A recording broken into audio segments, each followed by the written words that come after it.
رجل وزوجته وعندهم مولود كان عمره 6 شهور تقريبا. المولود والأم فرحانة بهالوليد وكذا. طبعا لما بلغ الطفل 6 شهور يبدأ ايش؟ يتحرك، يتضاحك ويمكن هز الجلس. نعم. يعني يبدأ على ما قال حلاوته أكثر وأكثر، يبدأ يغاغي ويضحك وإلى آخره. فكانت الأم متعلقة بها الطفل تعلق يعني كبير. سبحان الله. أراد الله عز وجل أنها عزمت الذهاب إلى مكة، وكانوا أهلها هناك في مكة، والدها موجود في مكة، فراحت المكة. هي زوجها؟ لا، زوجها ما راح، زوجها جلس في ديرته.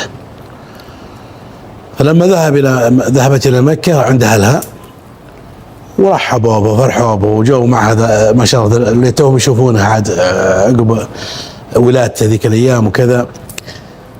فاليوم الأول اليوم الثاني المهم سبحان الله أراد الله عز وجل هالوليد جاء حرارة. لا حول. وما في سبحان الله ترى أشد على الأم من فقد طفلها في هالعمر هذا. لا حول. أي والله.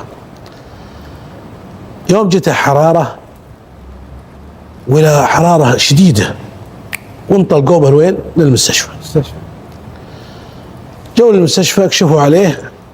الدكتور شاف حرارته مرتفعة بقوة، يعني ارتفاع الحرارة خطير ترى. نعم. قد يصيبك بأمراض، قد يصيبك بشلل، قد تفقد سمع، قد تفقد يعني شيء مو بسهل الحرارة. لازم يلحق. ولذلك الحرص عليها مهم جدا جدا جدا. نعم. الدكتور كشف عليه ولا حرارته مرتفعة بقوة، فاجتهادا منه قاموا دقه إبرة.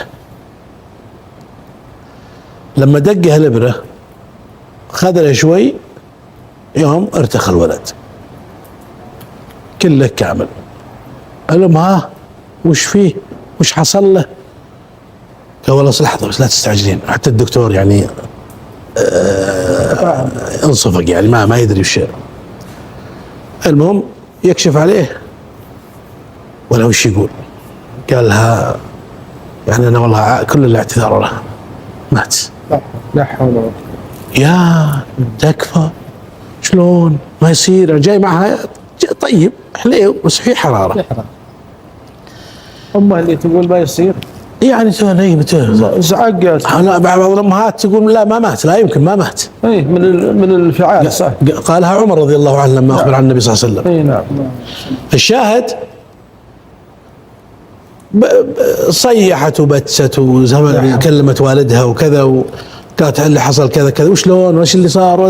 المهم اختبصت الدنيا كلها.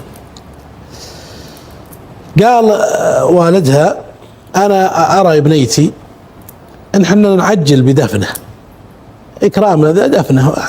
صح. وفي مكة. إيه ومنها على ما قال برضي لعلها تنساه، يعني ما يبتل معها في نعم. وأنا لي زميل من اللي مسؤولين عن الجنائز في الحرم، فبنغسله ونكفنه وازهم عليها أقول لها إنها جاهزة على يصلون عليها. قالت اللي تشوف.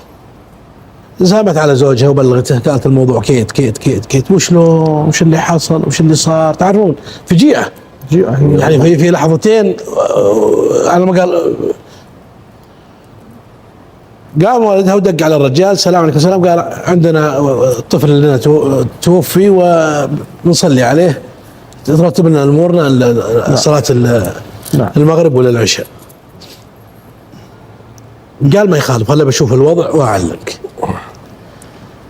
دق عليه عقب شوي وقال له يا ابو فلان المغرب والعشاء يبدو فيه زحمه شوي، خلوا الصلاه خلوه الفجر، انا ودي تاجلون صلاته الى الفجر. خلوه الى الفجر ونصلي عليه الفجر باذن الله. قال ما يخالف رايك على هدايه الله. يقول قالت له مجل خلوني اخذه معي، خلوني اشبع منها، خلوني لا يقعد.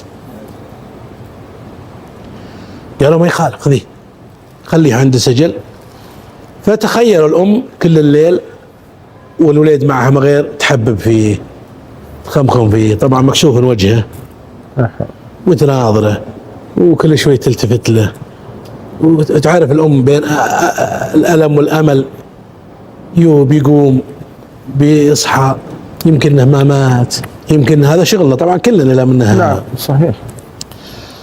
سبحان الله يوم جاء قبل الفجر بشوي وهو شايلته سمعت شهقة، سبحان الله. ناظر الشهقة منه، هي متأكدة انها جت منه، ايوه. وعلى طول المستشفى. نفس المستشفى. إيه. لما جت المستشفى الشخص اللي موجود غير الدكتور الأول، نعم. قاموا وقاس النبض، قاس ولا قال في نبض، ما شاء الله. في نبض موجود. الحمد لله. وش اللي صار؟ قالت اللي صار كذا كذا كذا، وهذه شهادة الوفاة حتى كاتبها الدكتور يعني عندي وكذا. قال أعطيني الشهادة، خذها وشققها على طول. يعني خلاص الآن ما في وفاة. تقولوا ده ودوه في المعالج شوي شوي شوي شوي شوي، ولا سبحان الله صح. قال الدكتور شوفوا ترى انقام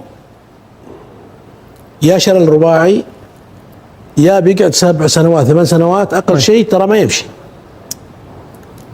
إيه يقول لهم اهم شيء انه حياة. ايه قال بيسلمون لله ما فيها يعني على ما قال. نعم.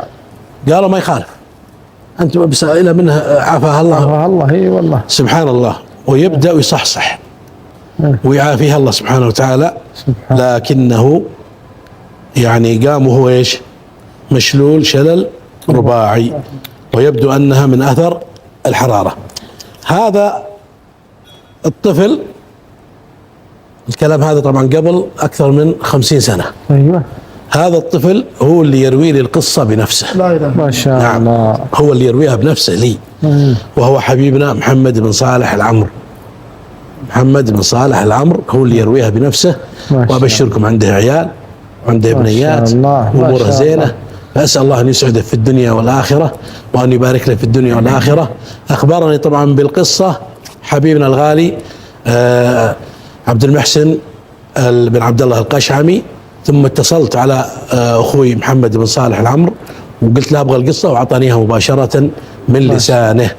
فسبحان من احياه بعد ان ما بأس، وسبحان من امر ذلك الرجل بان يؤخره الى الفجر، وسبحان من سبحان الله اولى هذا الحنان عند الام الله ليكرمها بانه ما زال حي. هذه قصتنا لهذا اليوم. قصة جميلة يا ابو عبد المحسن. لا شلل رباعي. شلل رباعي، عنده شلل رباعي، لكن عنده اولاد وعنده بنات ما شاء الله.